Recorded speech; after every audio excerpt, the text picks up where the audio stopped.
नमस्कार। आज कक्षा 10 विषय हिंदी व्याकरण कोर्स पाठ है हमारा रस और उसके भेद। प्रस्तुति सुरेंद्र प्रताप गंगवार, टीजीटी हिंदी। आज हम इस पाठ के माध्यम से रस और उसकी परिभाषा एवं उसके भेद ये सीखेंगे कि कितने भेद होते हैं, रस किसे कहते हैं, रस का क्या अर्थ है। इस प्रकार रस का भाव होता है हमारे फीलिंग या आनंद। जैसे कल एक कुत्ता मर गया। जब भी हम कुछ सुनते हैं, देखते हैं या पढ़ते हैं तो हमारे मन में उत्पन्न होने वाले भावों को ही रस कहते हैं। साहित्यिक आनंद को भी रस कहते हैं। रस के प्रकार हिंदी व्याकरण में रस के मुख्य रूप से 9 प्रकार हैं और लेकिन इस समय 11 प्रकार हैं। नंबर 1 रस के प्रकार हैं। नंबर 1 श्रृंगार रस, नंबर 2 हास्य रस, नंबर 3 रौद्र रस, नंबर 4 करुण रस, नंबर 5 वीर रस, नंबर 6 अद्भुत रस, नंबर 7 बीभत्स रस, नंबर 8 भयानक रस, नंबर 9 शांत रस, नंबर 10 वात्सल्य रस। इन 10 रस और इनके स्थायी भाव, जैसे श्रृंगार का रति, हास्य का हास, रौद्र का क्रोध, करुण का शोक, वीर का उत्साह, अद्भुत का विस्मय, विवत्स का घृणा, भयानक का भय, शांत का निर्वेद, वात्सल्य का वात्सल्य या प्रेम। ये रस और उनके स्थायी भाव। अब देखते हैं हम रस के अंग। रस के मुख्य रूप से 4 अंग हैं: विभाव, अनुभाव, संचारी भाव और स्थायी भाव। ये 4 अंग हैं। जैसे विभाव जो भाव को जागृत करते हैं, स्थायी भाव जो मन में सदैव स्थायित्व जगाते रहते हैं, संचारी भाव ये प्रत्येक मनुष्य के मन में उठने और गिरने वाले मनोभाव कहलाते हैं। अनुभाव जो हमारे आश्रय की चेष्टाओं को अनुभव करते हैं, इसकी सूचना मिलती है, हृदय में जो विशेष अनुभूति क्रियाशील हो चुकी होती है उसे अनुभाव कहते हैं। अब हम देखते हैं रस का अर्थ। रस किसे कहते हैं? रस का शाब्दिक अर्थ है आनंद। रस का शाब्दिक अर्थ आनंद है। साहित्यिक आनंद को ही हम रस कहते हैं। काव्य को पढ़ने या सुनने वाले जो मनोविनोद हैं, उनको सुनने से जो मन के आनंद की अनुभूति होती है उसे हम रस कहते हैं। रस का संबंध सिर धातु से माना जाता है, जिसका अर्थ है जो बहता है, अर्थात जो भाव रूप में हृदय में आनंद उत्पन्न करता है उसी को हम रस कहते हैं। रस को काव्य की आत्मा या प्राण तत्व भी माना जाता है। अब हम पढ़ेंगे रस की परिभाषा और उसके प्रकार एवं उदाहरण कि रस की क्या परिभाषा है और उसके कितने प्रकार थे, उसके कौन कौन से उदाहरण हैं। सबसे पहले हमारा श्रृंगार रस। श्रृंगार रस में नायक नायिका के सौंदर्य तथा प्रेम संबंधी वर्णन को श्रृंगार रस कहते हैं। श्रृंगार रस को रसराज या रसपति भी कहा जाता है। इसका स्थायी भाव रति होता है। इसके 2 भेद हैं, संयोग और वियोग श्रृंगार। सबसे पहले हम संयोग श्रृंगार। जब नायक नायिका के परस्पर मिलन, स्पर्श, आलिंगन, वार्तालाप आदि का वर्णन होता है तब संयोग श्रृंगार होता है। जैसे संयोग श्रृंगार, जैसे बतरस लालच लाल की मुरली धरी लुकाए, सहों करें भोहन हंसें, दे न कहे नट जाए। इसमें गोपियाँ और श्री कृष्ण की जो बाल लीलाएँ हैं, उनके प्रेम का भाव है, उसका वर्णन किया गया है कि इसमें गोपियाँ श्री कृष्ण की मुरली को छिपा कर रख लेती हैं और धीरे धीरे अपनी आँखों और नेत्रों और भौं से उसकी ओर इशारा करती हैं और उसकी मुरली को बताती नहीं हैं, जिसमें इसमें एक प्रिय और प्रेमिका का जैसे प्रेम भाव प्रकट होता है। दूसरा है हमारा वियोग श्रृंगार, जहाँ पर नायक और नायिका का परस्पर प्रेम लेकिन मिलन ना हो, प्रेम तो हो लेकिन उसका मिलन ना हो, अर्थात नायका नायिका के वियोग का वर्णन हो, वहाँ पर वियोग रस होता है। इसमें प्रेम में प्रिय और प्रिया के बिछुड़ने की अनुभूति का वर्णन होता है, जिससे वियोग रस की अभिव्यक्ति होती है।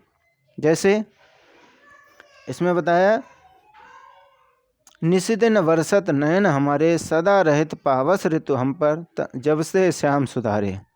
इसमें निशिदिन वर्षत, प्रत्येक दिन गोपियों के नेत्रों से आंसुओं की बरसात होती रहती है। कि गोपियाँ कहते हैं कि जब से श्याम यहाँ से मथुरा से गए हैं, तब से हमारे मन के हृदय पर हमेशा पावस ऋतु, बरसात ऋतु ही मालूम पड़ती है। इसमें आलम्बन है प्रिय कृष्ण का वियोग, और पावस ऋतु मथुरा की स्मृतियाँ बताई गई हैं। दूसरा रस है हमारा हास्यरस। हास्यरस, इसके नाम से ही हम जान लेते हैं, जैसे हंसी हास्यरस का मनोरंजक है। हास्यरस नवरसों के अंतर्गत स्वभावतः सबसे अधिक सुखात्मक रस प्रतीत होता है। हास्यरस का स्थायी भाव हास है। अब इसका उदाहरण देखते हैं। बुरे समय को देखकर गंजे तू क्यों रोए, किसी भी हालत में तेरा बाल ना बांका होए। अब इसमें देखो, गंजे के सिर पर बाल ना होना क्या है कि एक भी बाल नहीं है, लेकिन अब हम बुरे समय को देखकर उसे उदाहरण देते हैं कि बुरे समय तो क्यों रोता है, कि तेरे एक भी बाल बांका भी नहीं हो सकता, क्योंकि जब उसके सिर पर बाल ही नहीं है तो उसका बाल क्या तिरछा हो सकता है, अर्थात कोई भी उसका कुछ नहीं बिगाड़ सकता है। अगला करुण रस। करुण रस का स्थायी भाव शोक होता है। इस रस में किसी अपने का विनाश या अपने का वियोग, प्रेमी से सदैव बिछुड़ना, जाने दूर चले जाने से दुख या वेदना उत्पन्न होती है, उसे करुण रस कहते हैं। इसके नाम से स्पष्ट होता है कि जैसे प्रिय व्यक्ति या वस्तु की हानि का शोक जब विभाव, अनुभव, संचारी आदि भावों से पुष्ट होकर व्यक्त होता है तो उसे करुण रस होता है। इसका स्थायी भाव शोक है। आश्रय क्या हो जाएगा, शोकातुर व्यक्ति, मृत व्यक्ति, दीन व्यक्ति।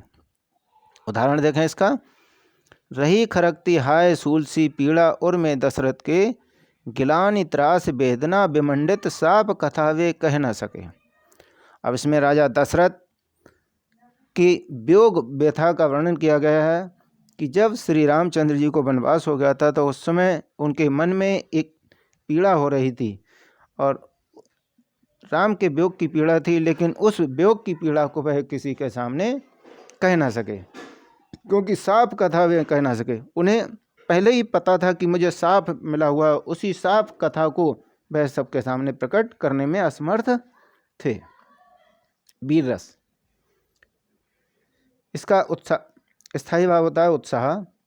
इस रस के अंतर्गत जब युद्ध अथवा कठिन कार्यों को करने के लिए मन में जो उत्साह की भावना विकसित होती है उसे ही हम वीर रस कहते हैं।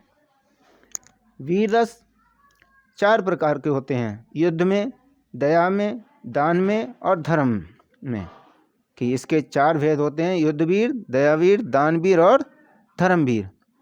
कि वीर रस की सर्वोत्तम अभिव्यक्ति युद्ध में प्रकट होती है, उसमें उत्साह का पूरा सौंदर्य उभर कर सामने आता है। इसमें इसका उदाहरण इस प्रकार है, बुंदे ले हर बोलों के मुँह, हमने खूब सुनी कहानी थी, खूब लड़ी मर्दानी वह तो झांसी वाली रानी थी। इसमें बुंदेलखंड में जो महारानी लक्ष्मीबाई थी, वो झांसी की रानी लक्ष्मीबाई थी, उसके विषय में वीर गाथाओं की, उसकी वीरता की कहानियों की हमारे किताबों में बहुत हमने कहानियाँ सुनी हैं कि उसे खूब लड़ी मर्दानी बताया गया था, जिस कारण से उसे झांसी वाली रानी कहा जाता है। इसमें उसकी युद्ध की वीरता को बहुत बड़ा चढ़ाकर भी वर्णन बताया है। अगला रस है रौद्रस। रौद्रस का स्थायी भाव होता है क्रोध।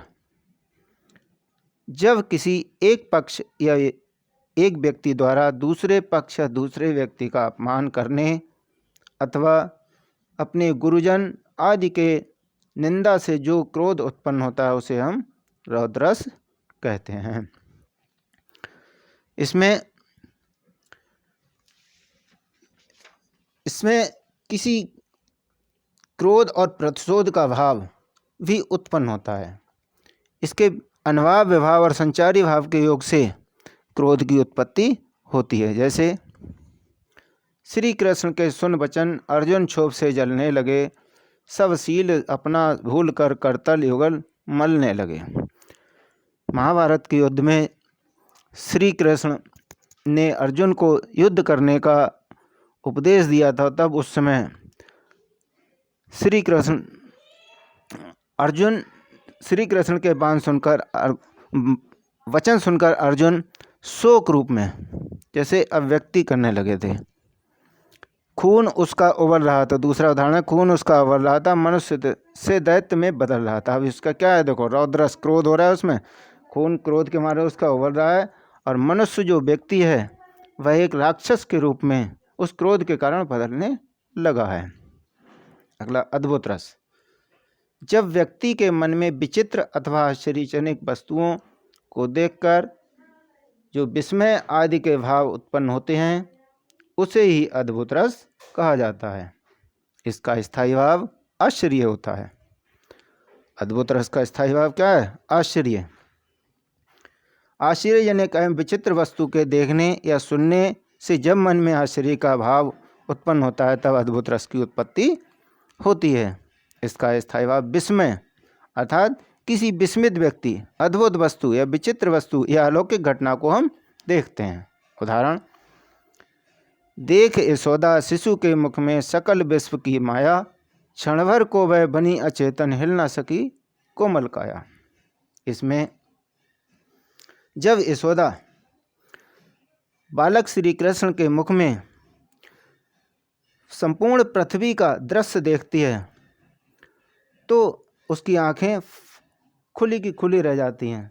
इसमें आश्चर्य का भाव स्पष्ट होकर अद्भुत रस व्यक्त हुआ है, क्योंकि कृष्ण आलम्बन है, इसमें यशोदा आश्रय है। मुख के भीतर का दृश्य इसमें उद्दीपन है, आँखों का फैलना उसका अनुभाव है, दैन्य भाव, भय आदि संचारी भाव हैं। इसमें आश्चर्य का भाव पुष्ट होकर अद्भुत रस के रूप में व्यक्त हुआ है। अगला रस, भयानक रस। जब किसी बुरे व्यक्ति या वस्तु को देखने या किसी दुखद घटना का स्मरण करने से मन में जो परेशानी उत्पन्न होती है उसे भय कहते हैं। उस भय के उत्पन्न होने से जिस रस की उत्पत्ति होती है उसे भयानक रस कहते हैं। भयानक, जहाँ भय स्थायी भाव पुष्ट हो, विकसित हो, वहाँ भयानक रस होगा। इसका स्थायी भाव भय। आश्रय क्या होगा? भयभीत व्यक्ति। आलम्बन क्या होंगे? भयप्रद स्थान, वस्तु, बलवान शत्रु भी हो सकते हैं इसमें। उद्दीपन, निर्जनता, भयंकर दृश्य, शत्रु की भयंकर चेष्टाएं हो सकती हैं। हम क्या क्या अनुभव करेंगे इसमें? भागना, मूर्छित होना, कपकपाना आदि।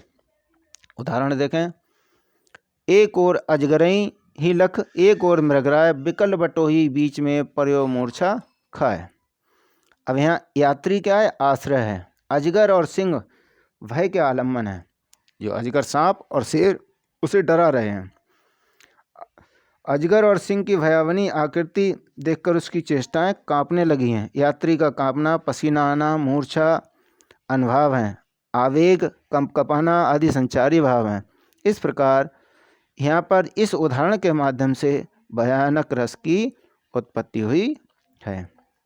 अगला रस है हमारा बीभत्स रस। बीभत्स रस का स्थायी भाव जुगुप्सा होता है। इसमें घृणित वस्तुओं, चीज़ों या व्यक्ति को देखकर या उसके संबंध में विचार करके मन में उत्पन्न होने वाली घृणा या गलानी ही बीभत्स रस को स्पष्ट करती है। दूसरे शब्दों में बीभत्स रस के लिए घृणा और जुगुप्सा का होना आवश्यक माना जाता है। इसमें ऐसे भी कह सकते हैं, जहाँ किसी वस्तु अथवा दृश्य के प्रति व्यक्ति के मन में घृणा का भाव प्रकट होता है वहाँ पर बीभत्स रस होता है। इसका स्थायी भाव जुगुप्सा या घृणा होता है। आश्रय क्या है? जिसमें घृणा का भाव जागृत होता है। आलम्बन, शमशान हो सकता है, इसमें रुधिर हो सकता है या कोई घिनौनी वस्तु हो सकती है। उदाहरण देखें, दूसरे शब्दों में विभत्स रस की घृणा और जुगुप्सा का होना आवश्यक है। जैसे पिष्टा पुए रुधिर कच हाड़ा वर्षई कबहूँ उपल बहु छाड़ा। वह कभी पिष्टा खून बाल और हड्डियां बरसाता था और कभी बहुत सारे पत्थर फेंकने लग जाता था। इसमें बहुत से जो पत्थर फेंकने, कभी उसकी घृणित वस्तुओं को देखने का भी भाव होता है। अगला दूसरा उदाहरण देखें। इसमें गिद्ध और चील मंडरा रहे थे, चूहे को तड़पा रहे थे। जैसे एक कहीं पर दृश्य है कि जहाँ कोई मुर्दा मरा हुआ जानवर या मुर्दा है, शमशान घाट है, वहाँ पर गिद्ध और चील मंडरा रहे हैं कि जहाँ पर सियार कुत्ते मांस को नोच रहे हैं, खाना उनका उद्दीपन है। इसमें चूहे भी तड़पना दिखाया गया है। शांत रस मोक्ष और अध्यात्म की भावना से जिस रस की उत्पत्ति होती है उसको शांत रस कहते हैं। इसका स्थायी भाव निर्वेद या उदासीनता माना जाता है।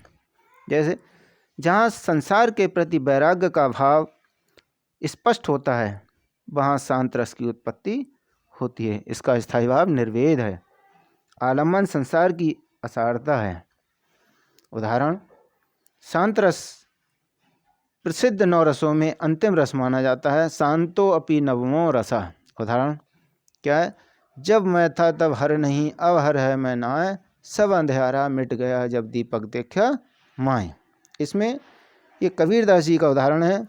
कबीरदास जी कहते हैं कि जब मेरे अंदर अहंकार का भाव था तब मुझे ईश्वर की प्राप्ति नहीं हुई थी, अब अंधेरा मिट गया। अब जब मेरे अहंकार रूपी अंधकार सब समाप्त हो गया, जब दीपक देखा मैंने ज्ञान रूपी जब दीपक देख लिया तो मेरे अंधकार के अंदर जो प्रवृत्ति थी वह समाप्त हो गई है। वात्सल्य रस, इसका स्थायी भाव वात्सल्य अनुराग होता है। जैसे कहाँ कहाँ होता है वात्सल्य? माता का पुत्र के प्रति प्रेम, गुरुओं का शिष्य के प्रति प्रेम, बड़े भाई का छोटे भाई के प्रति प्रेम आदि का भाव, यही स्नेह का भाव वात्सल्य रस कहलाता है। ऐसे भी कह सकते हैं जहाँ बालरति का भाव स्पष्ट होता है वहाँ पर वात्सल्य रस होता है। जैसे बाल दशा सुख निरख जसोदा, पुन पुन नंद बुलावत, अचरा तय लय ढाक सूर्य प्रभु को दूध पिलावत। इसमें सूरदास जी कहते हैं कि श्री कृष्ण की बाल दशा को देखकर जसोदा बार बार अपने पास श्री कृष्ण को, नंद को बुलाती है और बार बार अपनी गोद में बैठाकर उसे आंचल के नीचे ढक लेती है और उन्हें दूध पिलाने का प्रयास करती है। यहाँ पर यशोदा कौन है? आश्रय है। कृष्ण इसमें आलम्बन है। कृष्ण की सहजता ही इसका उद्दीपन माना गया है। अगला लास्ट रस है भक्ति रस। इसका स्थायी भाव भी प्रेम है, भक्ति है। इस रस में ईश्वर की अनुरक्ति और अनुराग का वर्णन होता है, अर्थात इस रस में ईश्वर के प्रति प्रेम का वर्णन किया जाता है। जहाँ ईश्वर का प्रेम भाव उत्पन्न होता है वहाँ पर भक्ति रस माना जाता है। जैसे स्थायी भाव क्या हो? भगवत रति, ईश्वरीय भक्ति के प्रति। उदाहरण, असुवन जल सींच सींच प्रेम बेल बोई, मीरा की लगन लागी होनी सी होई। इसमें मीराबाई की ईश्वर की भक्ति के प्रति वर्णन किया गया है। वो कह रहे कि मैंने अपने आंसुओं के जल से सींच कर ईश्वर की भक्ति की बेल वो रखी है। अब उसे मीरा प्रभु की दासी है, जिसे उसकी लगन लगी हुई है कि वह उस अपने आंसुओं के जल से उस बेल को लगातार उसे बढ़ोतरी के लिए कार्य कर रही है। दूसरा उदाहरण हमारा इस प्रकार भी हो सकता है, रघुपत राघव राजा राम, पतित पावन सीताराम। इस पर भी इस सामान्य व्यक्ति की जो भक्ति है वह ईश्वर के प्रति आराध्य के रूप में प्रकट की गई है। रघुपत राघव राजा राम, पतित पावन सीताराम। अब हम कुछ अभ्यास कार्य के उदाहरण हैं, उन अभ्यास कार्यों को उदाहरणों को पढ़ेंगे और उनके रस का नाम लिखेंगे। जैसे मैं सत्य कहता हूँ सके सुकुमार मत जानो, मुझे यमराज से भी युद्ध को सदा प्रस्तुत मानो मुझो। इसमें देखो क्या है, युद्ध का वर्णन हुआ है, तो हम कौन सा रस होंगे, वीर रस लिख सकते हैं इसमें। वीर तुम बड़े चलो, धीर तुम बड़े चलो, सामने पहाड़ हो कि सिंह की दहाड़ हो, तुम कभी रुको नहीं, तुम कभी झुको नहीं। इसमें भी देखो क्या वीरता का वर्णन है। तो अब हम समझ गए होंगे कि वीरता किस में भाव स्पष्ट होता है, उस रस का नाम लिखना है इसमें। इसका भी हम वीर रस लिख सकते हैं। अगला है, पड़ी अचानक नदी अपार, घोड़ा कैसे उतरे पार, राणा ने सोचा इस पार, तब तक घोड़ा था उस पार। अब इसमें क्या है, देखो सोचना था उसका, विस्मय हो रहा है, आश्चर्य हो रहा है कि राणा ने इस पार सोचा हुआ था, तब तक घोड़ा उस पार पहुंच गया, आश्चर्य। तो इसका हम उस रस का नाम लिखेंगे। चलती चाकी देख कर दिया कबीरा रोय, दुई पाटन के बीच में साबुत बचा ना कोय। अब इसमें कबीरदास का ये दोहा है कि चलती चाकी देख कर दिया कबीरा रोय। कबीरदास जी कह रहे हैं कि जब चक्की चलती है तो दोनों पाटों के बीच में जो फंस जाता है, तो साबुत बचाना कोई, चाहे हम नाज हो या कोई अन्य जीव जंतु फंस जाए, तो उसको भी हम उसके आधार पर हम इसे लिख सकते हैं। अब इसको परीक्षा की दृष्टि से हम बार बार पढ़ें और देखें, समझें, तभी हम अच्छे नंबर ला सकते हैं। और लाइक एंड शेयर करें। धन्यवाद। आज का पाठ ये रस का समाप्त हुआ। नमस्कार, धन्यवाद।